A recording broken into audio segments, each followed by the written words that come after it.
Та бидний хинэггүй хайсан цаас гялгарууд ундаа архи пивний шил лаазны хог хаягдал нь хотын өнгө төрхөд сөргөөр нөлөөлж байгааг хийн хүнгүй мэдгчгэлээ хогоо зориултын хогийн савнд хийж сэтгэлгээгээ өөрчилж чадахгүй байгаагаас үүдэн хотын гудамж талбай зам харгуй түүнийг дагсан гуу жалга болоод хотын төвийн ойролцоох талбайд хог хаягдал хоримтлогдсон улмаар байгаль орчин ихээр бохирдож байна. Иймээс энэ сарын 14-ний өдөр хуралдсан Ховд аймгийн удирдах ажилтнуудын шуурхай зөвлөгөөний үеэр Ховд аймгийн засаг дарга холбогдох газруудад үүрэг чиглэл өгсөний дагуу тус хуралдааны шийдвэрээр хаврын бүтээлч аяны төлөвлөгөөнд тусхан хоггүй ховд бүх нийтийн цэвэрлэгээний ажлыг зохион байгууллаа. Ховдод маань хоггүй ховд гэдэг хөтөлбөртэй энтэйгээ уялдуулаад бид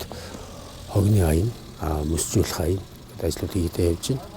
Тус цэвэрлэгээг байгаль орчны салбарын 7 байгууллага, тухайлбал байгаль орчин аялал жуулчлалын газар, мэргэжлийн хяналтын газар, Харнуур орчмын улсын тусгай хамгаалалттай газар нутгийн хамгаалалтын захиргаа, Харнуур ховд голын сав газрын захиргаа, Цагуур орчны шинжилгээний газар, Сум дундын ойн анги, Ирч хүч орон нутгийн өмчит үйлдвэрийн газар хамтран зохион байгуулж ажилласан ба цэвэрлэгээнд нийтдээ 96 аж ахуй нэгж байгууллагын 680 гаруй ажилтан албан хаагчид, Политехник коллежийн 750 гаруй оюутан, ерөнхий боловсролын 7 сургуулийн 320 гаруй сурагчид, тус сумын 12 багийн 1100 орчим иргэн оролцож, нийтдээ 69 м куб буюу 23 машин хог хаягдлыг ачиж зайлуулсан байна.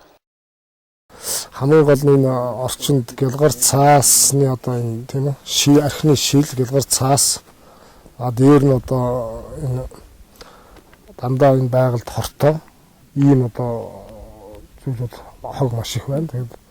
манай оюутан багш нар маань идэвхтэй сайн оролцож ямар ч энэ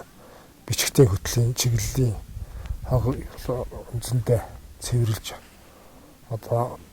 устгах жоо. Хог хаягдлыг ачиж зайлуулах ажлыг Ирч хүч орон нутгийн өмчит үйлдвэрийн газар хариуцаж 4 автомашин, 1 трактор гарган ажиллуулжээ. Цаашдаа сар бүр хоггүй ховд бүх нийтийн цэвэрлэгээний ажлыг зохион байгуулахар төлөвлөж байгаа бөгөөд үүнийгээ ажил хэрэг болгож гивэн хотын өнгө төрхөөс гадна тухайн байгууламжийн гаднах талбай цэвэрхэн болох зэрэг олон талын ач холбогдолтой юм а. Цэвэрлэгээнд төрийн байгууллагууд идэвхтэй оролцсон ба зарим нэг албан байгууллага аж ахуй нэгжүүд нийгмийн хариуцлагаа үл ухамсарлаж бүх нийтийн цэвэрлэгээний ажилд оролцоогүй байна. Бүх нийтийн цэвэрлэгээний энэ ажилд оролцоогүй байгууллагуудад Жаргалан сумын байгаль орчны хяналтын улсын байцаагч цэвэрлэгээг дахин хийх тухай хугацаатай албан шаардлага хүргүүлэн ажиллаж байна.